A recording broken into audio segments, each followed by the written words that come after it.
Sir आजकल विवाह जो है लोग बेमेल शादियां करते हैं सर। एज बहुत हो जाती है, शादी नहीं हो पाती सर। तो इसलिए सर विवाह का इस समय बहुत न एक कठिन परिस्थिति चल रही है सर। इसलिए सर विवाह करने के लिए हम बोलते हैं कि छोटी सी आप हमारी एक रचना ध्यान रखिए सर। विवाह की कोई शर्त मत रखो दोस्तों, विवाह की कोई शर्त मत रखो दोस्तों। चट मंगनी पट विवाह कर लो अगर होता है तो, चट मंगनी पट विवाह कर लो अगर होता है तो। क्योंकि इस समय बहुत ही संक्रमण काल चल रहा है विवाह का अभी संक्रमण काल चल रहा है। जिसकी नौकरी फिक्स हो गई सर, समझो उसका विवाह भी फिक्स हो गया। जिसकी नौकरी फिक्स हो गई, समझो सर उसका विवाह भी फिक्स हो गया। जब उम्र 30 को छूने लगे सर, 30 को छूने लगे, 30 के ऊपर जाने लगे, तब सर उस समय रोजगार को छोड़ो, पहले विवाह कर लो।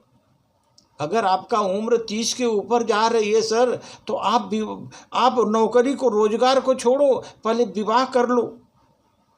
विवाह के बाद हो सकता है आपको नौकरी तो मिल जाए, विवाह के बाद हो सकता है आपको नौकरी तो मिल जाए, मगर उम्र कहीं गुजर जाए तो विवाह होना भी बड़ा मुश्किल होता है। अगर उम्र कहीं गुजर गई तो सर विवाह भी होना मुश्किल होता है। जितना एज बढ़ जाएगा उतना विवाह में कठिनाई आएगी, विवाह भी होना मुश्किल होता है सर। इसीलिए बोलते हैं कि विवाह को एक नैसर्गिक आय होती सर, नैसर्गिक आय होती है विवाह की।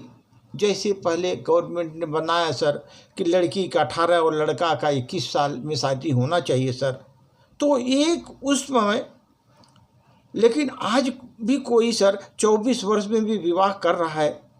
विवाह कोई 40 पार भी जा रहा है, इंतजार करता जा रहा है, नहीं हो रहा है। 40 के पार होने पर भी इंतजार कर रहा है, नहीं हो पा रहा है सर। जिसकी उम्र 36 के पार हो गई सर, उसका विवाह होना मुश्किल हो जाता है। इसलिए लड़का हो या लड़की हो, वो लोग सब वैराग्य की तरफ जा रहे हैं, क्योंकि शादियां नहीं हो रही हैं। 35, 40, 45 साल तक शादियां नहीं हो रही, वो लोग वैरागी का जीवन व्यतीत कर रहे हैं, वैराग्य धारण कर रहे हैं सर। इसलिए सर हमारा कहना है कि आप विवाह में कोई शर्त मत रखो। अगर विवाह होता है तो चट मंगनी पट विवाह कर लो, क्योंकि अभी आपका नौकरी है तो शादी तो फिक्स है सर। लेकिन जब उम्र बढ़ने लगे तो आप रोजगार को पहले पोस्टपोन करो, पहले शादी कर लो सर। नहीं तो एक बार याद आपकी उम्र बढ़ती जाएगी, विवाह कठिन हो जाएगा सर। 40-45 होने के बाद फिर वैराग्य का जीवन व्यतीत करना पड़ेगा। आपको वैरागी का जीवन में ही जीवन यापन करना है सर। धन्यवाद सर।